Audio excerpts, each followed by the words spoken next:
The European Union has fined Elon and X, formerly Twitter, $120 million. These disgusting betrayers to their nations want to control the flow of information across the planet. They actually think they'll be able to moderate what we Americans watch or have access to. They have another thing coming. Good evening.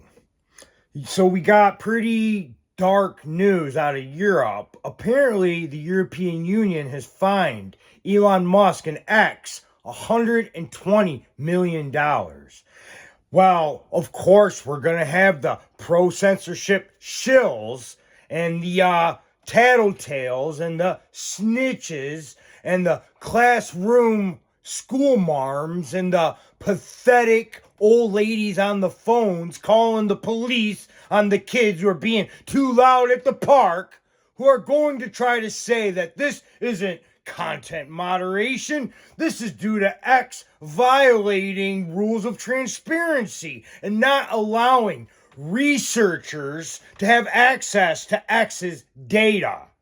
Well, people, that was the EU's way of skirting around what they're trying to do, and what they are trying to do, they've spelled out time and time again. They're trying to censor X. They're trying to hide the truths from their own people.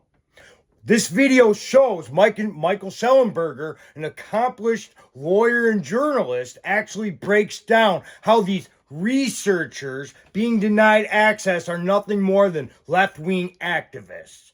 So, watch my video and learn all about this situation. It's quite dark. It's quite fucked up. Today, the Commission has issued a fine of €120 million to X for breaching the Digital Services Act.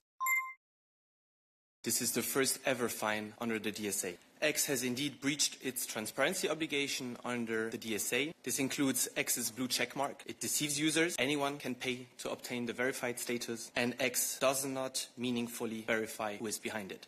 It also includes X advertising repository, which does not work properly, and X doesn't provide effective data access for researchers. Today's decision has nothing to do with content moderation. Nothing to do with content moderation, huh? Well, I guess that's a line that the smooth brains will buy, but the truth is that these researchers that this guy is talking about are nothing but left-wing activists charading as quote-unquote researchers. The European Union was itself spreading misinformation about what was going on. It said that it wasn't content moderation, which is the word they use for censorship, that it was about transparency. In fact, it's an example of how they use this censorship by proxy strategy, where the government picks so-called researchers or NGOs, always on the left, to decide what's true and false, and then to demand the censorship from the social media platforms, who must comply with it or face significant fines from the government. So they sort of try to get a workaround free speech protections by pretending that, oh, these people that we've assigned to demand censorship are somehow not agents of the government in demanding that censorship. So it's, as usual, they spread the disinformation and then demand censorship on the basis of it. Anybody with two eyes could have seen this coming from a mile away. And then we had such, dependable, truthful, and honest brokers of the truth like Mike Benz just a few months ago. To really be out on the lookout for here is something around disinformation compliance. Now, this is going to be big because on August 25th, sorry, it's a little hot out here. On August 25th, just weeks away, the EU is going to kick into motion these new rules requiring compliance with EU disinformation rules for Twitter to continue to do business in the EU market. NewsGuard is already billing itself as a disinformation compliance service to comply with these new EU disinformation laws. So you have the situation right now where what they're trying to do is, rather than have DHS force Twitter through coercive pressure and twisting their arm, they're going to have entities like NewsGuard step in, and in order to comply with the EU disinformation regulations, you're going to need to buy NewsGuard's disinformation compliance services. Very similar to how this whole compliance with DEI industry popped up when you needed DEI programs for your ESG scores or to qualify for government contracts. It's very nasty stuff, and it's coming soon. Well, Mike was not lying. I think I trust Mike Benz at this point. More than I trust people like this guy. Brian Cole Jr., a 30-year-old white man from the D.C. suburbs, charged with transporting an explosive device. And that's the approved venue of information that we're supposed to have access to, according to bureaucratic scumbag dictators like Ursula here.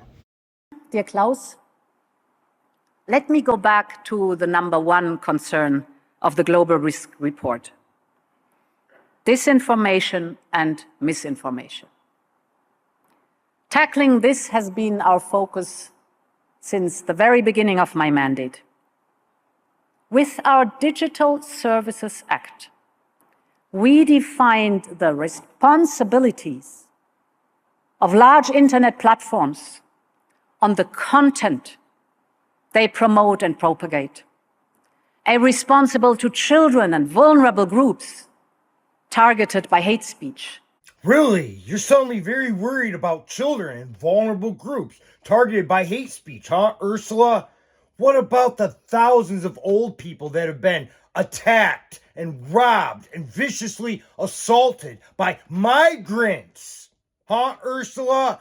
How about the thousands upon thousands of children who have been targeted and victimized by the Pakistani grooming gangs, of whose mention you would outlaw?